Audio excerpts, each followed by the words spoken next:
मेरे मुजफ्फराबाद के नौजवानों बुजुर्गों, आपकी अजमत की सलाम। मैं उन कुव्वतों को बता देना चाहता हूं कि हमारे हम को कमजोरी ना समझा जाए। जब हमारे कायद शौकत नवाज मीर हमें कॉल देगा तो याद रखें, तो फिर आप लोगों को छुपने की जगह नहीं मिलेगी, ये याद रखें।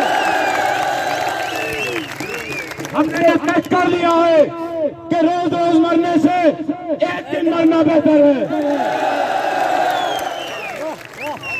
कायदे तहरीक में जनाब शौकत नवाज मीर से,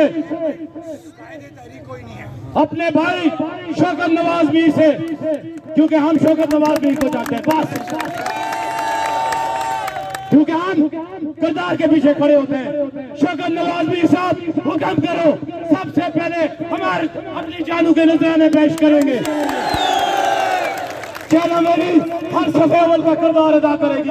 आप जिस वक्त हमें कॉल देंगे, एक बड़ा काफिला चैनल मेरी से आपकी सफे अव्वल में इंशाअल्लाह किरदार अदा करेगा, ये याद रखें। हम किसी कुर्बानी से दरेग नहीं करेंगे। जो इदारे सुन रहे हैं, हमारे अमन को खराब ना करो। हम अपने हकूक की बात कर रहे हैं, तुम अपने